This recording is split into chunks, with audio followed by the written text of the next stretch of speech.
प्रेत या आत्मा क्या होता है? क्या वे हमारे आसपास होते हैं? क्या अच्छी आत्माएं भी होती है? क्या वे हमारे काम में कोई भी दखल करती है? आइए आज हम जानते हैं इन सभी बातों के तथ्य को।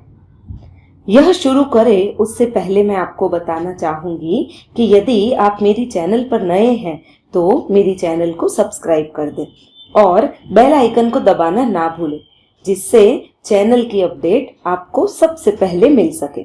और वीडियो को लाइक अवश्य करें। यदि कोई प्रश्न हो तो कमेंट में लिखें। जैसे कि आप सबको पता है, हम भगवत गीता पढ़ रहे हैं और अध्याय 3 के श्लोक नंबर 11 में भगवान ने कहा है, तुम लोग इस यज्ञ के द्वारा देवताओं को उन्नत करो और वे देवता तुम लोगों को उन्नत करें। इस प्रकार निस्वार्थ भाव से एक दूसरे को उन्नत करते हुए तुम लोग परम कल्याण को प्राप्त हो जाओगे। अब इससे हमें यह पता चलता है कि हमारे सिवा भी इस पूरी दुनिया में कई सारे ऐसे दूसरे जीव हैं जो हमारे काम में सहायता करते हैं या उस काम को बिगाड़ते हैं। जो सहायता करते हैं उसे हम देवता कहते हैं और जो उस काम को बिगाड़ते हैं उसे हम प्रेत कहते हैं। प्रेत और आत्मा आपके हमारे जैसे ही जीव हैं, किंतु उनके पास पंच महाभूतों वाला यह नश्वर शरीर नहीं है। वे हमारे आसपास ही वायु स्वरूप में होते हैं। क्या अच्छी आत्माएं भी होती है? आइए अब हम इनके बारे में भी जानते हैं कि कोई भी अच्छी आत्मा कैसे बनता है। जैसे कोई बहुत ही सीधा और अच्छे मन वाला व्यक्ति, जैसे कोई साधु और सन्यासी है जो भगवत भक्ति, योग और प्राणायाम में लगा हुआ रहता है, जिसने अपने जीवन को अधिकतर सार्थक किया रहता है, और यदि उसकी मृत्यु हो जाती है तो उसके जितना सामर्थ्य अथवा समझ रखने वाले पति पत्नी का जोड़ा तुरंत उपलब्ध होता भी है और नहीं भी होता है। अधिकतर देखा जाता है कि ऐसा दंपति अर्थात पति पत्नी का जोड़ा बहुत ही कम उपलब्ध रहते हैं।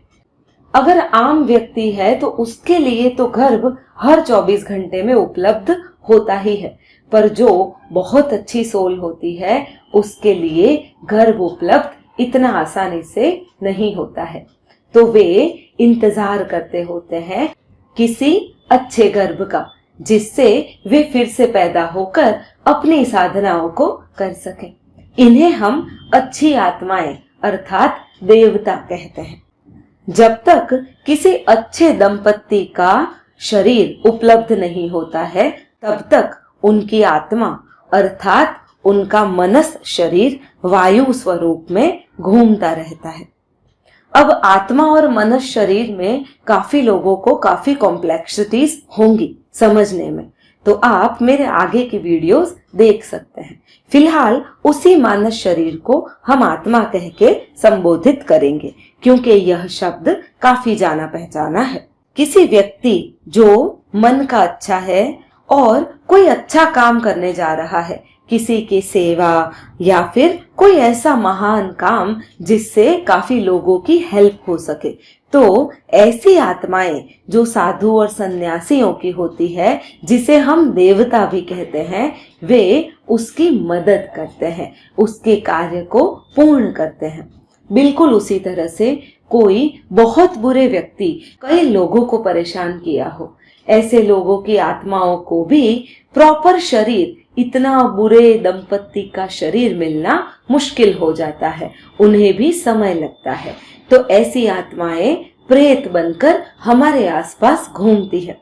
यदि किसी व्यक्ति का मन कलुषित हो या बुरा हो, तो ऐसी आत्माएं उनसे और बुरा काम करवाने को प्रेरित करती है, और काफी बार वे आत्माएं अच्छे कार्य को भी बिगाड़ने में बुरे व्यक्तियों की सहायता करती है। सबसे पहला सवाल ये है कि ऐसे सब करने से उन आत्माओं को मिलता क्या होगा। तो उन आत्माओं को अपने मन की तृष्टि मिलती है। जो काम वह अपने शरीर से नहीं कर सकते हैं, वही काम वे दूसरे की सहायता करके कर लेते हैं और अपने आप को तृप्त कर लेते हैं। और यह बात कृष्ण ने भी कही है, यदि अच्छा कर्म जो ईश्वर की इच्छा जैसा है और उसे आप करेंगे तो देवता आपकी सहायता करेंगे, और उसी तरह से यदि आप बुरे कर्मों में लिप्त रहेंगे तो राक्षस, जिसे हम प्रेत कहते हैं, वे उन बुरे कामों में आपकी सहायता करेंगे।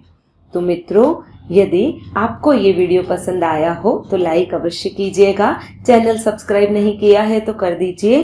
और भगवत गीता के विषाद योग और ज्ञान योग को मैंने मेरे आगे की वीडियो में भी लिया है, तो आप उसे मेरी प्लेलिस्ट में जाकर सुन सकते हैं। धन्यवाद।